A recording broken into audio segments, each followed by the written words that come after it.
Good afternoon, welcome to the Midday Mull for Wednesday the 13th of January. Following Robert Murray McShane's readings, I was reading Genesis chapter 14 today. The story of Lot together with the kings of the cities of the plains being taken captive in a skirmish with other kings. Abram finds out about this and goes and rescues Lot.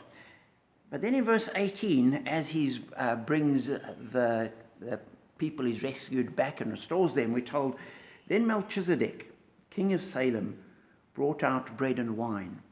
He was priest of God Most High.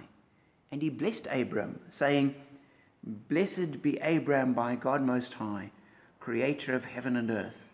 And praise be to God Most High, who delivered your enemies into your hand. Then Abram gave him a tenth of everything. And in the New Testament, a writer speaks about Melchizedek and the fact that Abram paid a tithe to him in essence, and clearly in their mind Melchizedek is a priest of God. What do we make of this? Because here we have this enigmatic Melchizedek that just appears out of nowhere, 3 verses, and then he's gone again. The way I make sense of it is that clearly there were people in Abram's time in the Old Testament that knew God, that were part of God's people. They weren't part of the people of Israel, but they were God's people. And Melchizedek was one of them. Later on in Numbers, you have the story of Balaam, son of Beor, who's called to curse the people of Israel. And God says to him, you may only do what I allow you to.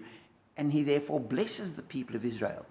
He's a bit more enigmatic even than Melchizedek, because he's willing to use religion for profit, which isn't sort of fits in well with where the world is today. But clearly, God worked with him as well. And the way I make sense of it is that there were all these people that knew God and walked with God and interacted with God, but they're not recorded in Scripture, because Scripture is the record of the salvation plan of God, beginning with the fall in Genesis, through the calling of Abraham, who's told, through you, all nations on earth will be blessed. And this is then worked out through his descendants, through the people, through the law, until eventually the Messiah, Jesus, is born. And so the whole of the Old Testament is focused on Jesus.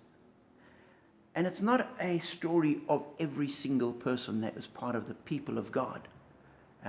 There were people of God, like Melchizedek, who didn't form part of the story.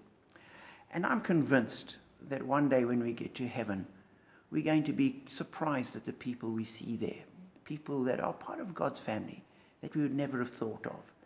And we're probably going to be surprised at the people we don't see there, because I think there are a lot of people that claim all sorts of things, but in actual fact, the truth is otherwise. And so as Christians, we're called to live out our lives, to speak the good news, to share the good news. But we're not called to point fingers, to judge or delineate. God will do that, and God will do that perfectly. We're called to trust him, walk with him, and love, because that's what he does. So know that, be challenged, be encouraged, and be blessed.